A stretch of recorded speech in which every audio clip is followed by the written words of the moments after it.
Alors aujourd'hui, la question qu'on se pose assez souvent, et moi y compris, c'est quand définir la fin de la saison. C'est très compliqué à cette période, c'est-à-dire qu'on ne sait jamais si on doit tout tuer et récolter tout ce qui est présent, ou si on doit laisser pousser en espérant que la fin de la saison continue encore un peu. Donc, je vais essayer de vous montrer quelques pistes. Déjà, ce que j'ai fait aujourd'hui, c'est de prendre... Donc, moi j'ai des pieds de tomates en fait qui me restent encore sur mon dessus de garage, comme vous voyez ici. Donc quasiment que les pieds de tomates qui restent.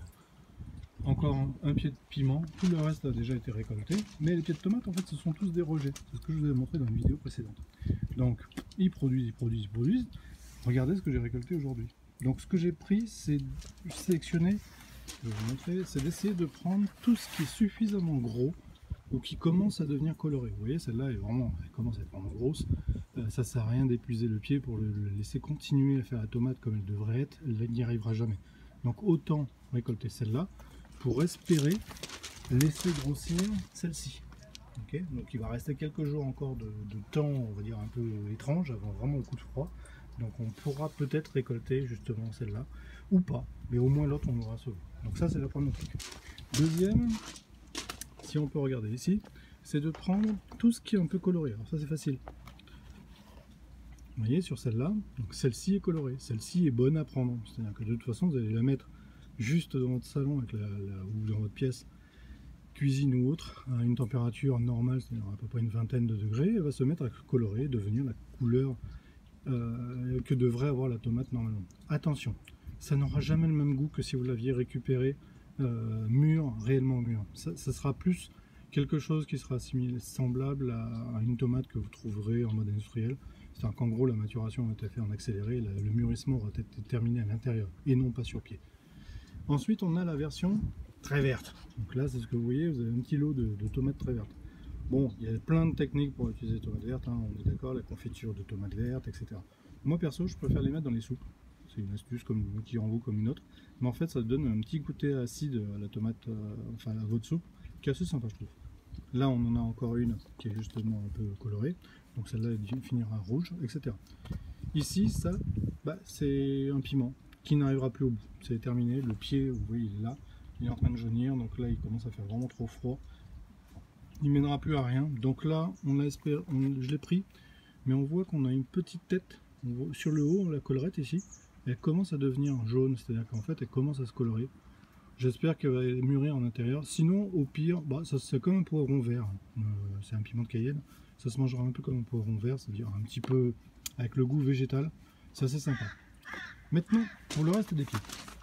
Bon, moi je parie, c'est-à-dire je joue un petit jeu dangereux, mais qui est de dire, vous voyez, toutes celles qui sont ici, comme là, en fait il y en a encore. Donc je vais attendre. Je vais laisser pousser, continuer à vivre le pied.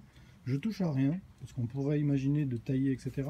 Le fait est qu'on est quand même dans une période où maintenant il commence à faire humide. Ça veut dire qu'on risque d'affaiblir vraiment le pied en le coupant. Ce qui est problématique notamment pour les maladies, ou etc. Donc ça veut dire qu'il va plus lutter contre les coupes que vous aurez fait que lutter pour essayer de finir de produire ses fruits. Moi mon choix c'est de rien toucher du tout, de le laisser faire. Donc bien sûr on voit qu'il commence lui-même à sacrifier des branches. Donc à chaque fois qu'on voit des couleurs comme ça sur une branche, okay, sur une partie, ça veut dire que la plante a défini que cette branche c'était fini pour elle. Et elle-même, elle va gérer sa fin de vie. Donc c'est pour ça que je préfère ne rien toucher, c'est mon choix.